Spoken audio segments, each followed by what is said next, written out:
It was January of 2022. I was fresh out of university and about to start my dream job. I had everything I'd ever thought I wanted lined up, and yet all I wanted to do was run away. Not from anything in particular, but just from all this stuff that was so damn normal.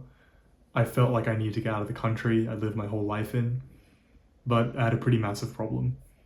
I had no money and knew very few people overseas. But that's when I discovered couchsurfing, the practice of staying in someone else's house for free while traveling. And what followed was about a year-long adventure across over 10 countries, all of which cost me only $7,000. Couchsurfing changed my life. Through it, I met women who taught kids on every single continent. I met men who'd been to war zones and back working as journalists. And eventually it actually led me to getting a visa in the country that I most wanted to move to. More than anything else though, couchsurfing taught me about the art of what's possible. Couchsurfing is like the opposite of learned helplessness. It is a necessary resourcefulness. And through it, I feel as though I took on lessons which have been incredibly useful in my career, friendship, and romantic life. Because while you're couchsurfing, you learn that the social fabric is actually quite stretchy. If you're the kind of person who dreams about exploring a planet and feels constrained by resources or even just gets excited by the adventure of it all, well, couchsurfing can enable these things. It can really take you far. It was invaluable for me, and I want to share lessons I learned on how to do it because it's not always easy. In fact, the basic pitch is kind of terrifying. I know that when I told my friends and family what I was doing, their first thought was, what? So I wanted to share the lessons I learned about how to do this kind of smartly and safely.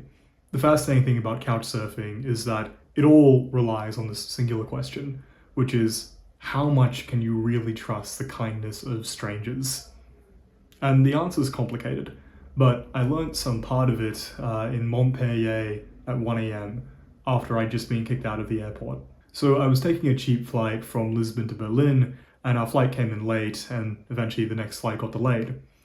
It was very late at night, and the airport just closed. The staff kicked us all out and told us the airport would open again at about 5 a.m. the next morning. And so there I am, laying on the tarmac, sitting on this metal bench, being eaten alive by mosquitoes, surrounded by nothing but concrete and about 5 other people who'd also been kicked out of the airport. It was a pretty miserable affair, and everyone felt that way. To alleviate the misery, however, I had the idea to order some food. I went on Uber Eats and saw there was a grocery store open nearby, so I was putting in my order, then I had an idea. And I turned to this pair of people next to me, a young couple. I asked them, "Do you want any bananas?" At first they were very confused, but I explained myself, and they smiled. In fact, they smiled real wide. They were wicked hungry. Most of us were. We got kicked out of an airport. And they hadn't thought that you could just order food. From here, I went around to everybody, the other 3 people who were there, and I asked them all if they wanted to order some food. Basically, everyone put in an order, we placed it, and we got our food. And the rest of the night played out more like a series of campfire conversations than as a bunch of people stuck outside an airport trying to pass 4 hours. And through this, I learned about this couple next to me. They were from a place in the north of Portugal. They told me about the Viana de Castelo and about some chicken blood rice dish called cabidela. And we got to talking, and they told me places to go and even gave me places to stay if I ever were to visit.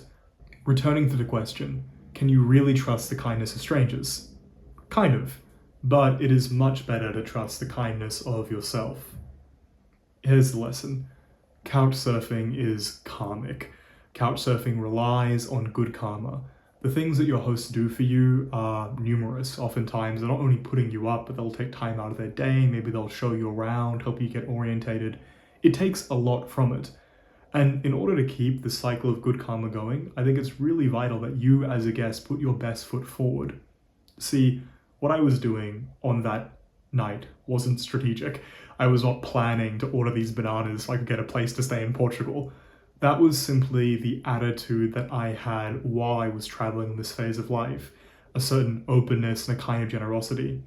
And really, this is one of the secrets as to how we got passed around the world so much. Conversation in airport leads to a stay in Portugal, leads to a conversation with some random person, leads to a little hike. Next thing you know, you're on a date with a doctor in Bulgaria. Things just tend to happen. But sometimes it doesn't work out so smoothly. Like this one time I found myself without a place to stay in Amsterdam. Okay, this one was actually mostly my fault. Couchsurfing had been going so well for me up to this point that I figured I'm just going to catch the train from Den Haag to Amsterdam, and by the time I arrive, I'm going to have a host. This totally fell through. Everybody who I'd messaged was either busy, uninterested, or suddenly had to cancel. And also, the train from Den Haag to Amsterdam is very short.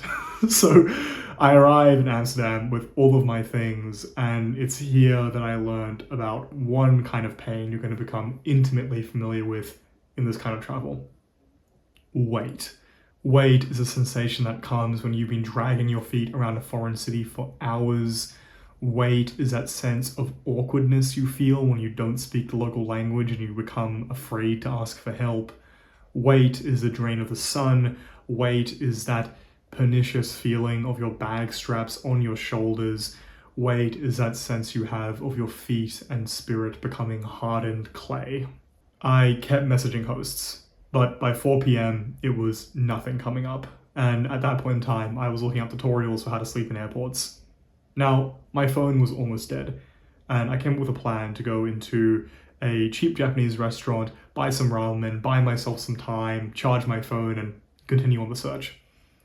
I arrived in this restaurant, and although it was empty when I got there, the seats quickly started filling. It was a small place, and I knew I was going to have to leave quite soon.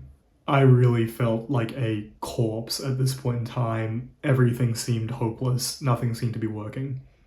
But the waitress was this ridiculously buoyant Japanese woman. I started making some light conversation with her and eventually asked her, "Are you happy?" And she said, "Happy? Yes, always. You have to be." And I think she was talking about ramen while serving ramen, but for some reason these words sank into me like great poetry. And out of nowhere, it was like the sun started shining on the fields. I had the sudden sense that whatever happened, I'd be okay. I made a backup plan in case I couldn't find the host. I gathered my belongings and I set out on the streets. For hours of that day, I'd felt despondent. Nothing seemed to be working out. I think people really underestimate the drag of these 1,000 small little burdens which accumulate while you're traveling, the sensation of weight, and how it really does make things just feel impossible. And also, there's a very particular kind of stress you have when you don't know where you're going to sleep at night, which I don't think you can experience anywhere else unless you are homeless. It can make you forget yourself, and when you're couch surfing, it's particularly bad because it becomes self-fulfilling. If you get into the kind of state where you start thinking the world doesn't want you there, you don't reach out to people, you're much less likely to actually be able to find a place. And that's why those words from this Japanese woman were so incredible. This late into the day, I found myself approaching it all with a vigor and almost like a romantic bliss about it. And I just knew for a fact that whatever was going to happen, I was going to find my way through. And as though it was written, not even 20 minutes from leaving that store, a host I'd reached out to at the very start of the day, almost 9 hours ago, got back to me, and I made my way over to his place. This is where I met Phong. Phong was an architecture student from Vietnam. He was a small, smart man, and he had an element of grace about him. And it was surreal in that his apartment, his studio I should say, had the same kind of character about it.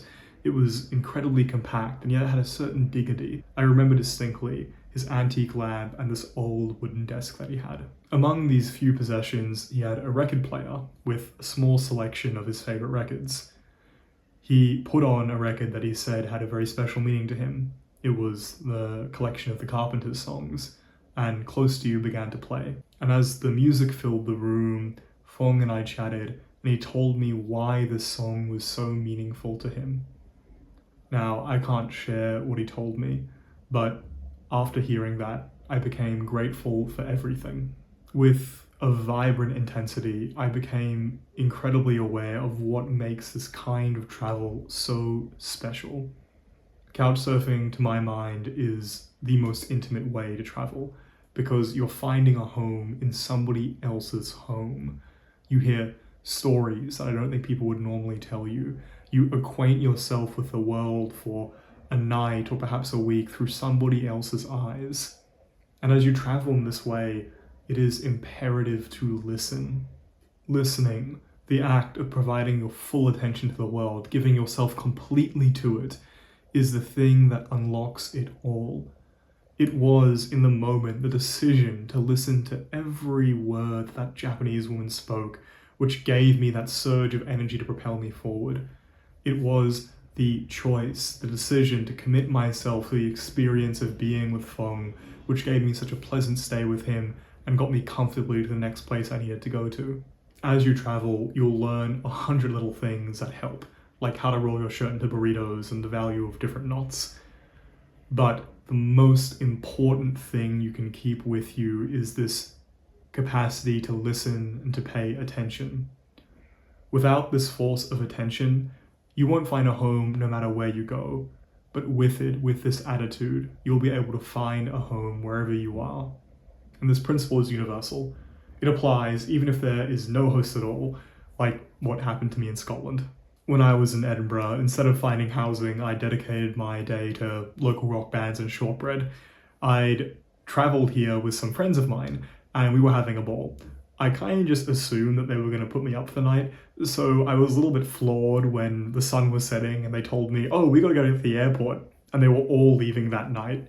I told them my situation, and then we all rushed to a nearby Chinese restaurant to begin scheming with the hour and a half that we had before they all had to leave to the airport and the sun would set. And in this time, we came up with a deluge of ideas, some of which among them included having a really, really long meal at a restaurant, describing my plight to local university students and hoping one of them gets it, or just going clubbing and, forgetting your worries, so to speak. And as we were listing out all of these things, one of my friends followed the Marta D, the head waiter, just out the front for a cigarette. And he comes back and says, good news, Michael, if you really want, you can sleep on the benches of this restaurant or out the back in the storeroom. And as much as I adored the idea of smelling like Szechuan, what won out in the end was a suggestion by one of my friends who studied briefly at a university here. He was telling me about the library, how it was actually open all night, and how there were certain areas the guards patrolled a little bit less than others. If I could just solve that one problem of getting through the gates, I'd be able to find myself a night.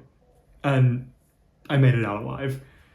And looking back on it, I think this memory in particular was so precious because even though the situation was, quote unquote dire, I just had nowhere to stay in the city I hadn't really been to, because I was engaged with this attitude with these friends, it summoned from us this sense of unstoppable resourcefulness.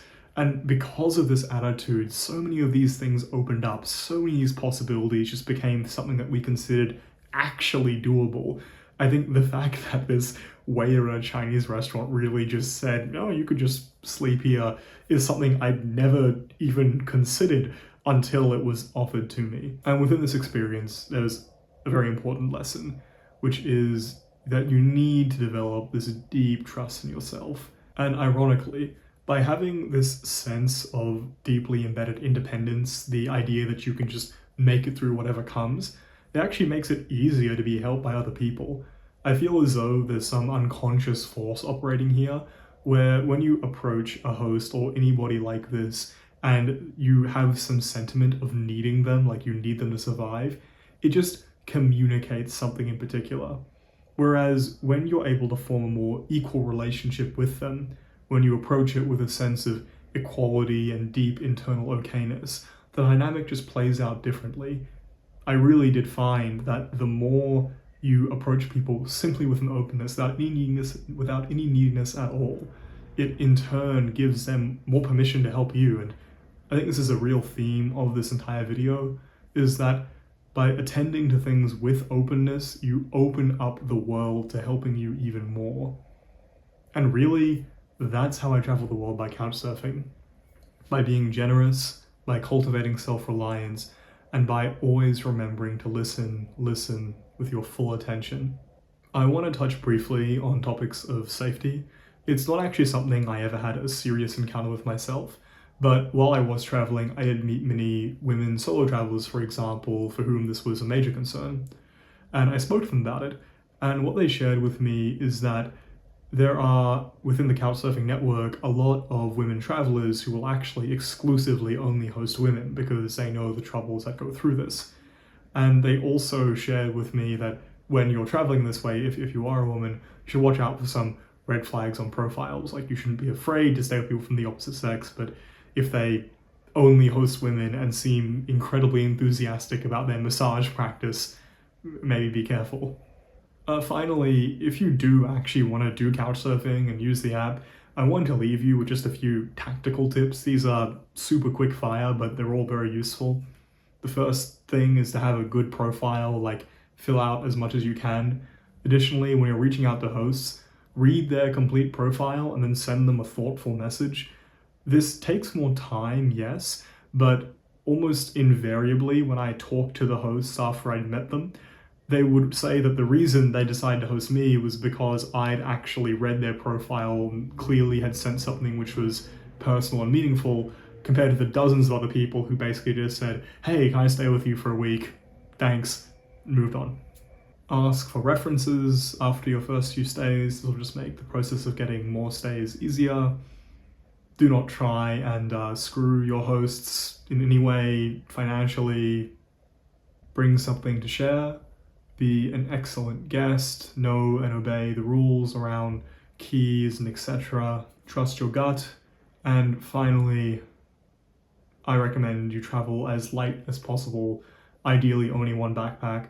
When I first set out on this journey, I had a very stuffed backpack and an additional side pack, and over time I basically ended up leaving things in various countries until I got it all down to one backpack, and that was an amazing upgrade. There's something about having two hands that just makes traveling easier. Thank you very much for watching.